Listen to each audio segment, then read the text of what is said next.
a sense of community when you're free. Rolling through the mountains, rolling through the valley, rolling through paradise with me. Hi, everyone. Well, we all hear about restorative justice, but a lot of us don't really know what that means. Anyway, the reason why I'm opening with that, it just so happens that my guest today happens to be an executive director of Restoring Justice here in Chilliwack. Ladies and gentlemen, it's time to meet Steve Roukema. Well done. That's good. Roukema. You said it both ways. That's good. Roukema.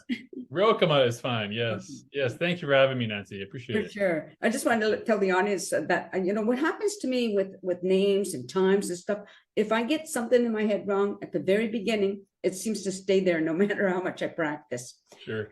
So anyway, let's talk about, first of all, what is restorative justice?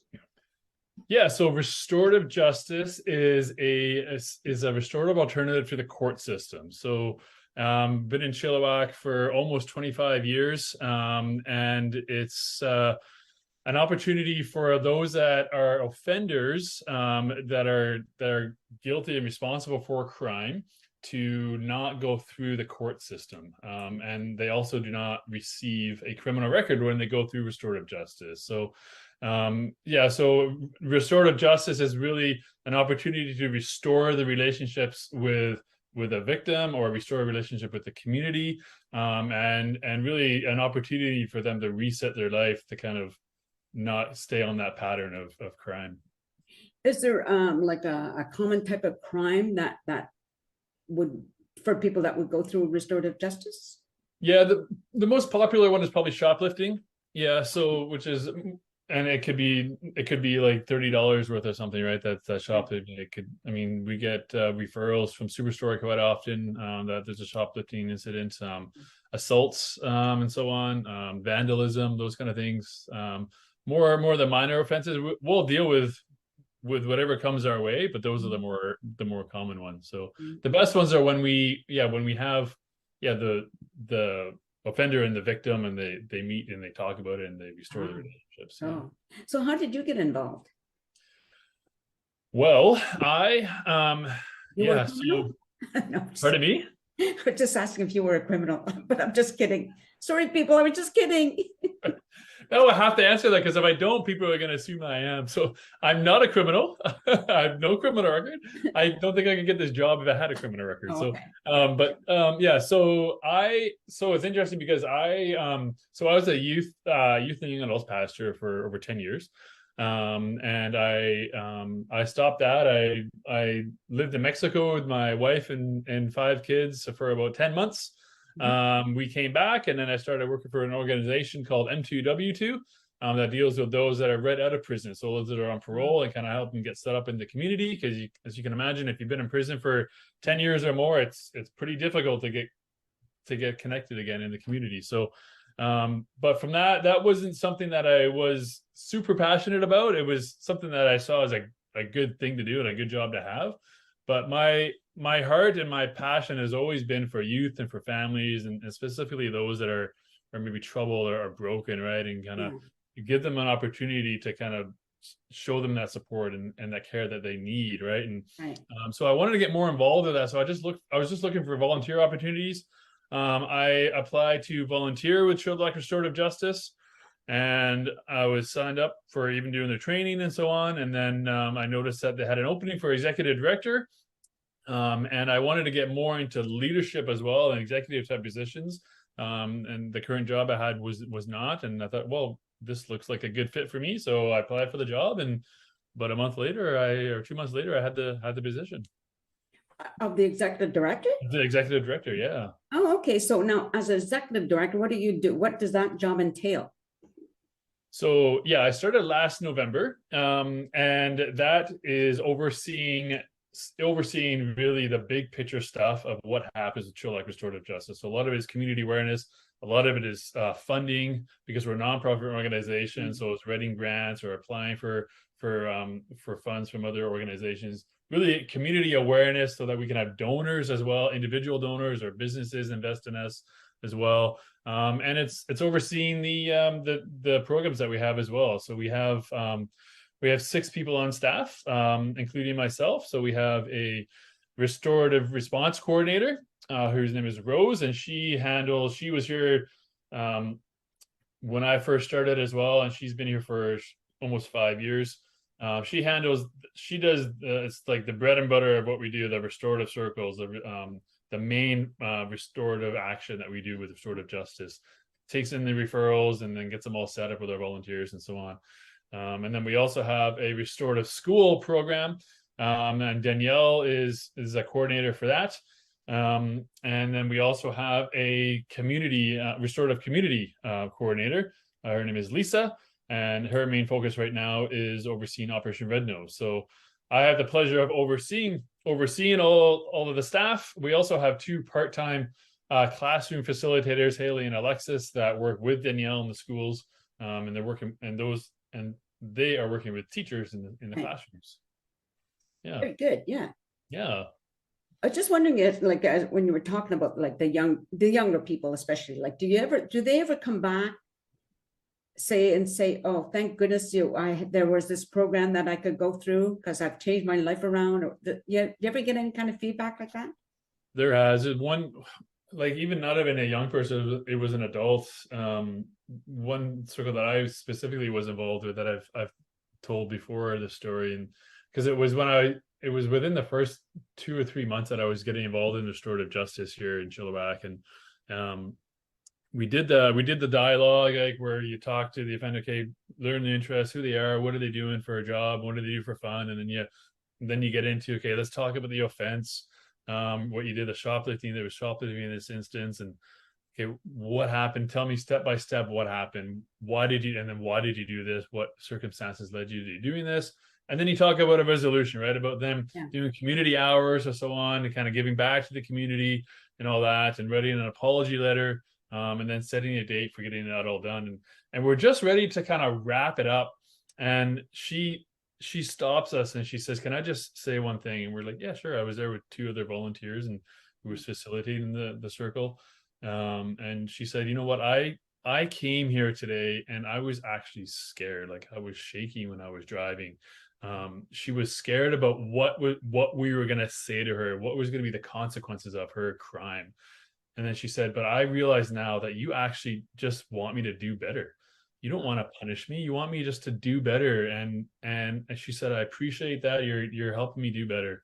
And I thanked her for that, because we didn't even ask her to say that, right? But I was like, that's exactly why we do this. Yes, we want people to recognize, we recognize that you're living in some difficult situations, and you might think that the only option you have is to steal, but there are other options for you, and you can learn about that through the restorative justice process.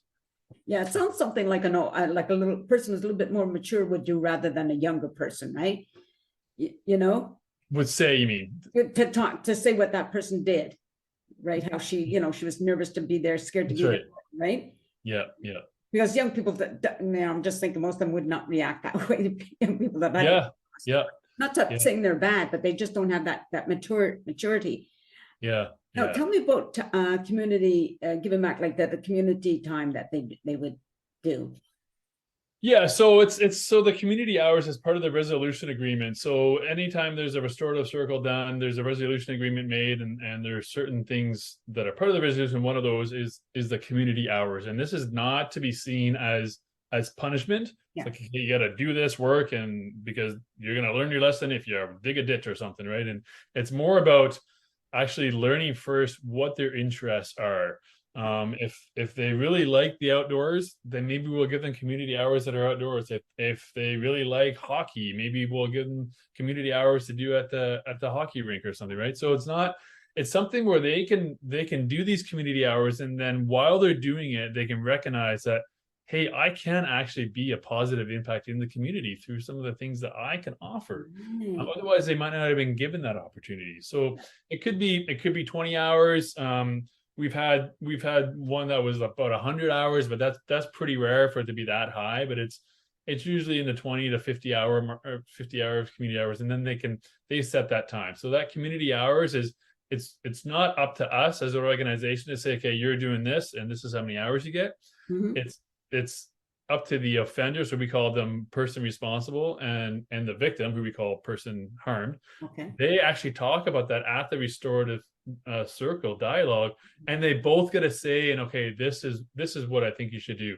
So the victim thinks, yeah, I think they should do 30 hours of community work at the bike shop or something. Right. Then that the offender could say, yeah, sure, I could do that. Yeah. They might want to argue less or more, and then they can talk about it. There's sometimes where as a facilitator, the volunteer facilitator from restorative justice may have to step in, because sometimes they have no idea. Like, I don't know how many to suggest. Should it be 2 or should it be 200? So we kind of sometimes we have to give them an idea. But yeah, it's the community hours is really to give them an opportunity to recognize that, yeah, you may have harmed the victim in the offense that you did, but really you harmed the community as well because of the negative impact you had to the community. For them to recognize that, but then also for them to recognize that they can be a positive impact in the community as well. Right. So obviously it must be working for it to be going on for such a long time, right? Yeah. Which is something good. Now you talked about volunteers. Yeah. How many volunteers do you have at any given time? Yeah, so not including Operation Red Nose, because we have almost 100 volunteers just for that, but that's obviously a seasonal thing over the Christmas holidays. But with the restorative justice circles, we have about 30 volunteers that are active, either as a facilitator, a co-facilitator, or a mentor. Mhm. And then with the school right now, so the school program just started this September. So we have about 4 volunteers that are helping the classroom facilitators. Okay, that's really good. Yeah.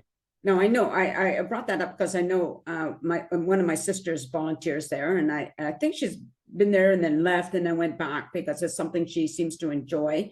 And it's nice to, I guess, obviously it helps you guys to have these volunteers, right? Because with being a nonprofit, you can't have all kinds tons of people that you have to pay.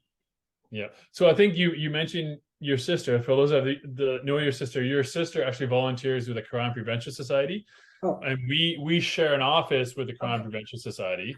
So they will still once in a while do some administrative work for us because they offer the services to us. But yeah, but she is qualified as a crime prevention volunteer. Where Dave Koblowski. Yeah, that's right. That's crime prevention. Okay. So that's I didn't understand that part. I guess that's fine. Yeah.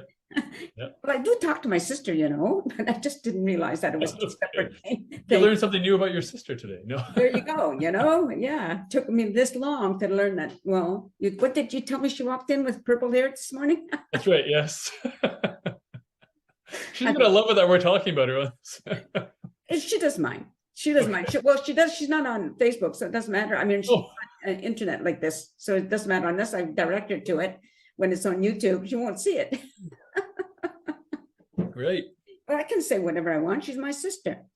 Sure. Like you couldn't. It's all in love. Anyways, I'm off the topic. The topic.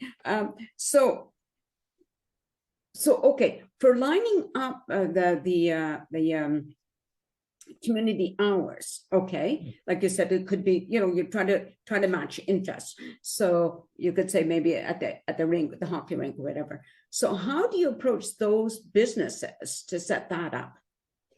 Yeah, so we have a resource booklet of about 20 different organizations that's already prepared ahead of time that have already said. So our response coordinator, Rose, has already set those all up and said, hey, if we have someone who's gone through restorative circles, can they do community hours at your establishment? And they will have said yes. So if we do have someone that say wants to volunteer at, say, the thrift store that's next door to us, and when we agree, the offender's like, yeah, I think this would be a good place, then Rose, our coordinator, will contact them the next day or the day after, say, hey, we have somebody that needs to do 20 hours community. Can you take them in? Like I think just this morning, Rose went there and said, yeah, Christmas is coming up. We got lots for them to do. So send them over. So then they'll set the hours. This is when they can do it. And then what happens? So the responsibility for the organization that is having them do the community hours is that they sign a paper that, okay, this is how many hours they did, this is when they did it, and this is what they did. Because the person responsible, the person that's doing the community hours, is responsible for filling out a community hours log.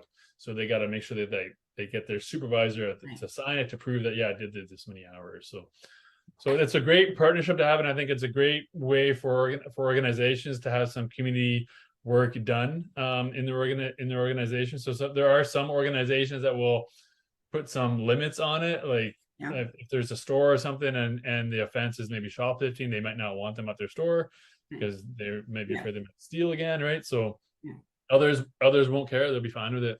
But yeah. Yeah, I think it's a great thing because it helps the courts. It frees the courts up of a lot of things, right? Well, the courts and the police officers too, because they don't have to go through the whole court system and all that. Yeah. How does an offender find out about the restorative justice? So usually there's a few different ways. So the easiest one to explain would be through the RCMP. So when the RCMP make an arrest, they can give the offender a few different options, and one of those would be alternative measures, and restorative justice is an alternative measure. And then they would explain to them, this is what restorative justice is. If you do this, then you don't have to, then you won't get a criminal record. They have to put on their sales cap kind of thing, right, for restorative justice, because they have to, because if someone is going to go through restorative justice, when an RCMP officer is talking about it, there's a referral form that they have to sign, and then there's a consent to release information form that they have to sign. And the victim as well also has to be willing to go through it. So it's all voluntary. It's not something where the police officer says, hey, you have to do this. It's something where they voluntarily do it. And they have to take responsibility for it, the crime. It's not a situation where the offender or the person responsible is saying, I did this or I didn't do this. It's, okay, I did do this, and I'm gonna talk about it in a restorative circle. Right. I just wondering. Oh, sorry, go ahead. No, I was just wondering how many actually go through, like the criminals that these petty crimes, whether it's shoplifting, how many actually go through the restorative justice. And I suppose there's no way of really telling, right?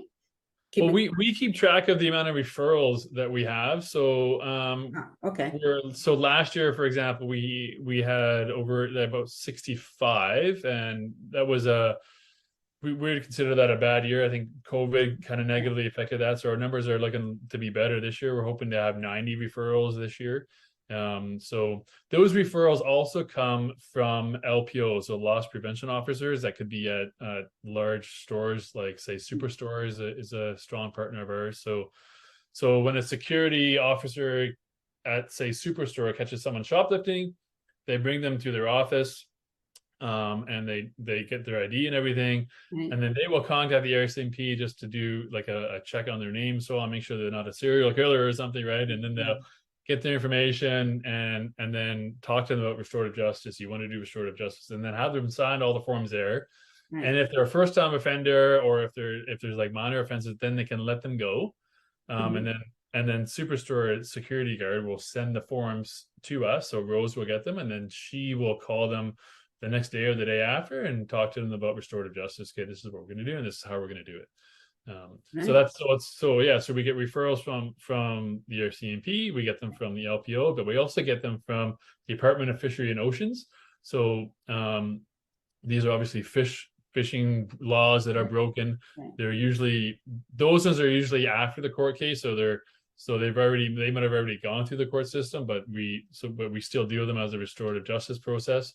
And then another way we get referrals is through the school. So they can do direct referrals, and it's not necessarily criminal based. There doesn't necessarily have to be a law broken. It could be just conflict or just negative behavior, and then we can get involved that way and still have a restorative circle and talk about what went wrong and what we can do to restore the relationships. Right.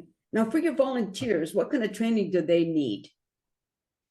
Yeah, so if they're going to be, say they wanted to be a facilitator of restorative circle, there's about 20 hours of training that they would need to do. And we're going to have that in next February. That's going to happen again.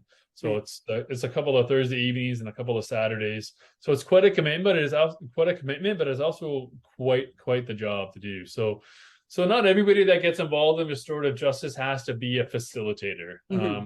there are not a lot that I feel like super confident to actually facilitate a circle, because there's a lot involved and a lot that you're responsible for. Right. But you can be involved with a co-facilitator or a mentor as well.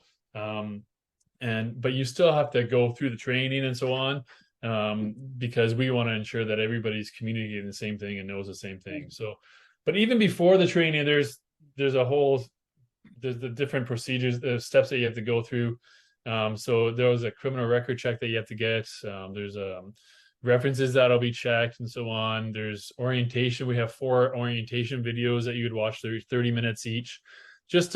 We encourage potential volunteers to watch those orientation videos first, because then they get an idea, okay, this is what restorative justice is, this is what our organization is all about. And then they might figure out through those orientation videos that, hey, this isn't for me, I won't proceed past this stage. So Right. Oh, that's pretty cool. Yeah. I think it's cool. It's kind of a silly word, but anyway, I think it's cool. Yeah.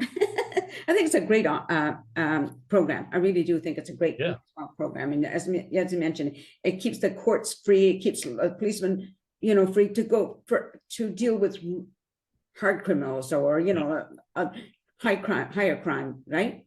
That's right. Yeah.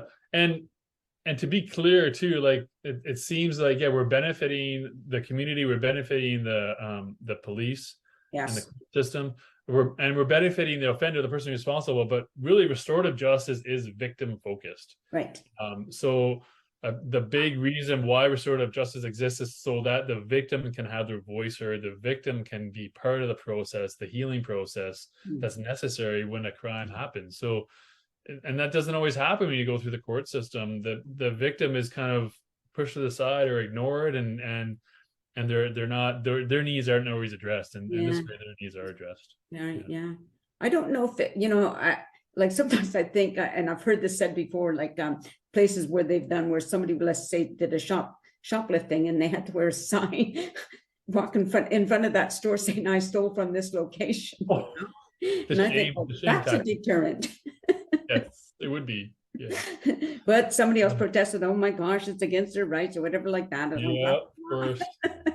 Yeah, I don't feel like there's a long-term benefit to that either, so they're not going to be healed to that in that way. I think it would build up a lot of resentment, perhaps. Right? Yeah. Did we touch on everything? Now, I'm just thinking, is there anything I should have asked that I haven't? Yeah, so I think we talked a lot about restorative circles and so on, and that's the main piece of what we do. But I did mention that we are in the schools, so so a big part of what we're doing in the schools is working alongside the teachers and the counselors and youth care workers to create a restorative culture in the schools along with the students. So we have our part-time classroom facilitators are working with, they're in 3 specific schools right now. So Vedder Elementary, Vedder Middle School, and Watson Elementary. And they are taking grades, so grade 4 and grades 6, 7, and 8. They're with each class. So that's about 32 classes that they're taking. Once a month. They're in there, they're teaching restorative values to them and talking about conflict, how to handle conflict, why community is important, and how to handle these.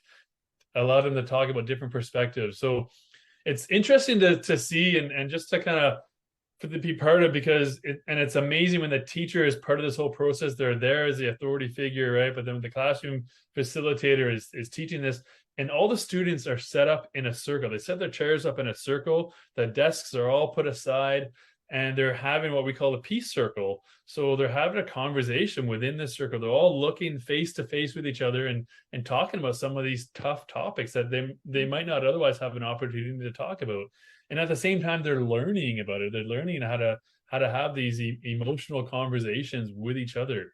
The bully and the shy kid, and they're all having conversations with each other within this safe spot. So, and that's pretty huge, I think, for the school, because it's hopefully those conversations carry on after the classroom, and when they're out in the hallways and so on, they eventually it'll kind of sink into their heads as a natural part of how they communicate as well. Right. Or just thinking about, as shoplifters, especially, like, I don't think they always understand that when they steal from a store, and if that store has enough thefts, then they have to pay insurance. their cost goes up. And what happens with that? They then have to increase the prices on their items. Yep. So we pay for that, right? Yep. Yep. So that's actually one of the things that we say to them because you're right. They don't always realize that. Yeah. It's something they don't think about. Oh, just a store. They don't want some money. And I think we do that even with the government sometimes, like let's gouge the government. Well, wait a minute, And some of them are in, not to defend them, but some of the offenders or shoplifters, they're in pretty difficult situations, right? Yes. And they think, I got to eat, I have no money. That's a different situation in my mind. We can all understand that, right? If your baby needs diapers and you don't have the money, you're going to get diapers wherever you can. You can't come down on people like that. But as you said, it's still a crime, unfortunately. Yeah. But it's an understandable one. Whereas just sometimes peer pressure. Let's just go shoplifting. That's the thing that is just kids realize that we want to give them different opportunities where they might not otherwise know about, so that they can do better in the community. For sure. Yeah. But this has been a great conversation. I really enjoyed it, But I don't know if we talked about, if we need to, but Operation Red Nose as well, right? There's kicking off next, so November 25th it starts, and Chilliwack Restorative Justice is hosting this. So Operation Red Nose didn't happen the last 2 years, but the previous 8 years before that, Kiwanis Club was hosting it, and one of the main leaders from that is actually volunteering with us in doing this to help us with that transition. But yeah, we're starting end of November. So if there's others that want to volunteer for that, that'd be great. The other piece that's part of that, so Operation Red Nose is happening in 100 cities throughout Canada. It like all started in Quebec and back in 1984, but their focus is for organizations who host it to raise funds for youth education and youth sports. So the money that's donated, so even if you're not volunteering, you can still donate towards our cause, because the money that's donated will go towards our restorative school program as well, and also our restorative circles that are dealing with minors. So Operation Red Nose really believes in helping and supporting those that are underage, so that they can succeed and have different options to live successfully. So would love, just thought I would throw that little plug in there, because that awareness is going to be huge for us to get more well known than Chilliwack. Like I said at the beginning of the interview, a big part of my job is community awareness, and we feel like not enough people know about Chilliwack Restorative Justice, and this is going to be a way for them to know. Well, then what I'm going to do, because it's time sensitive, like I've been airing my shows, the audience, not everybody knows that, but I've been airing my shows, I've cut back. Instead of 5 days a week, we're running out of times. I only air it 3 days a week, but what I'm going to do with this one is I'll make sure I'll air it today. So it'll be out there soon, at lots of time for people to become aware of both the restorative justice and the Red Nose operation. Yep. And they can go to our website for signing up, and restoringjustice.ca for signing up for Operation Red Nose, or even donating. There's a top right hand button, click that, and be great to get more people involved in that. Okay, great. I'm just getting a notice from Zoom. They're going to cut us off in 10 minutes. Nasty old Zoom. Well, that's because they want me to upgrade, but I'm not doing it. Oh, you have the free license. That's why they give you free. That's right. So anyway, just stay on camera. I'm just going to say goodbye to the audience. So you've been listening to now. Pay attention to what I'm saying. Here we go. Roukema. There you go. Yes. Good. Roukema. Yeah. With restorative justice here in Chilliwack. And thank you for watching the show, everybody. And as I said, I'm going to be airing this one today. So share this one, because of especially with the Red Nose operation coming up real soon. It benefits so many people. And thank you for watching the show. Be nice and peace out, everyone. Excellent. Thanks. See you. A sense of community, Chilliwack's a place to be. A sense of community where you're free. Rolling through the mountains, rolling through the valley, rolling through paradise with me. It's multicultural, you're sure to see it all. Chilliwack's the place to be, you'll see. Come party in the park, go dancing after dark. Chilliwack's a place to be, you'll see.